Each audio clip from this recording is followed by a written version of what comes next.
కలిసి కట్టుగా పోరు చేస్తాము మహనీయుల్లా కలలుగన్నా పోరు కోసము మహనీయుల్లా కలిసి కట్టుగా పోరు చేస్తాము మహనీయుల్లా కలిసి కట్టుగా పోరు చేస్తాము మహనీయుల్లా.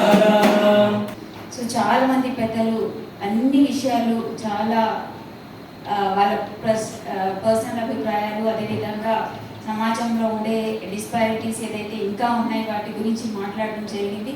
సో అవన్నీ కూడా మనందరికీ తెలుసు. అంటే ఒక పెద్దలు అన్నారు, ఎందుకు మన జయంతి జరుపుకుంటున్న ఈరోజు 133 జయంతి జరుపుకుంటూ కూడా అంతే రిలవెన్స్ ఏదైతే 100 సంవత్సరాల ముందు ఉండింది అది ఈ రోజు కూడా ఉంది అంటే ఎక్కడో ఒక చోట మనం ఇంకా పని చేయాల్సింది ఉంది అనేది గుర్తు చేసుకోవాల్సిన అవసరం ఉంది. అంటే ఇంకా డిఫరెన్సెస్ ఉండడం, పొలిటికల్గా కానివ్వండి, ఎదగడం కానివ్వండి, పొలిటికల్గా, ఎడ్యుకేషన్ పరంగా అవన్నీ కూడా మనం ఒకసారి ప్రక్షాళన చేసుకోవాల్సిన అవసరం ఉందనేది నా భావన. ముఖ్యంగా ఆయన జీవితం ఒక స్ఫూర్తి మనందరికీ తెలుసు. మహనీయులు వారు ఈ రోజు కూడా నాకైతే ఫోటో నా దగ్గర కూడా ఉన్నాయి, నేను నా చేపర్లో కూడా వాడుకోవడం జరిగింది. ఎందుకంటే భారత రాజ్యాంగం ఒక గొప్ప రాజ్యాంగం.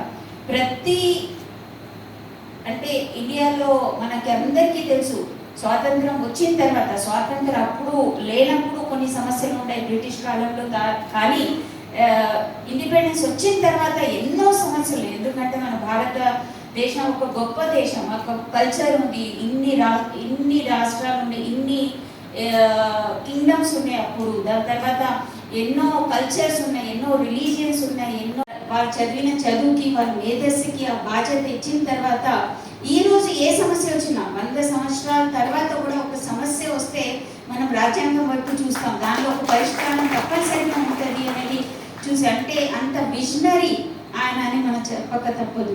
సో అదేవిధంగా ముఖ్యంగా మనం చూసుకుంటే ఎన్నో, అంటే చిన్నప్పటి నుంచి మనం ఈరోజు ఒక చిన్న మాట మనం చెప్తేనే అంత ఫీల్ అయిపోయి మనం చాలా బాధపడుతూ ఉంటాం. కానీ ఎవరో టీచర్ గారు అన్నారు, అంటే వాళ్ళు ఏ విధంగా విపక్షతని గురి అయ్యారు అనేది చెప్తారు. ఈరోజు కూడా మనం చూస్తాం, అక్కడక్కడ మనం చూస్తాం అలాంటి సంఘటనలు జరుగుతూ ఉంటాయి.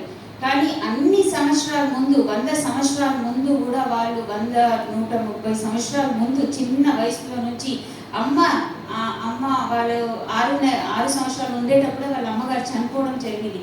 కానీ ఎక్కడ కూడా అంటే ఒక చిన్న వయసులో నుంచి ఆ విపక్షత చూసిన వారు, నాకైతే ఇప్పుడు కూడా I not able to imagine అసలు ఎలా వాళ్ళు అది సహించగలిగారు అనేది అసలు అది అర్థం కాని పరిస్థితి. కానీ అంత చిన్న వయసులోనే ఆ విపక్షత అనేది వాళ్ళు గ్రహించి దానికి అక్కడికక్కడే ఆగిపోలేదు. ఆ విపక్షత ఎన్నో సంవత్సరాల నుంచి ఉండిందే, కానీ దాన్ని పోరాడడం, దాని గురించి ఆలోచన చేయడం, దాన్ని ఏ విధంగా దాన్ని డిస్క్రిమినేషన్ని మనము ఇది చేయాలి, ఎప్పటికీ కాకుండా ఉండాలని వాళ్ళ ఆలోచన విధానం అనేది చాలా గొప్పది. సో ఆ గొప్పతనం అనేది ఆ మహనీయులు ఎవరో శంకర్ గారు అన్నట్టు ఉన్నారు, వాళ్ళు విశ్వమానవుడు అని తప్పనిసరిగా చెప్పాల్సిందే. అండ్ వాళ్ళ మేధస్సు అంటే ఎన్ని కష్టాలు వచ్చినా వాళ్ళు ఎక్కడ కూడా బ్యాక్ స్టెప్ వేయలేదు. ఎన్ని కష్టాలు ఉన్నా వాళ్ళ మేధస్సుని నమ్ముకున్నారు. చదువు అనేది చాలా ఇంపార్టెంట్ అని వారు చెప్పారు. ఈరోజు వారు అంత మహనీయులు అయ్యారంటే అన్నీ అంత చదివి ఎన్నో డిగ్రీస్ పొందడం జరిగింది. మనం చూసుకుంటే ఏ సబ్జెక్ట్ చూసుకున్నా మనం ఈరోజు మాట్లాడితే ఎకనామిక్స్ కానివ్వండి, లా కానివ్వండి, సోషల్ పొలిటికల్ సైన్స్ కానివ్వండి, ఏ సబ్జెక్ట్ మాట్లాడుకున్నా ఆ సబ్జెక్ట్లో వాళ్ళు ఎంఎస్సీ చేయడం, లేకపోతే డిగ్రీ పొందడం, పిహెచ్డి పొందడం అలాంటివి చేయడం జరిగింది.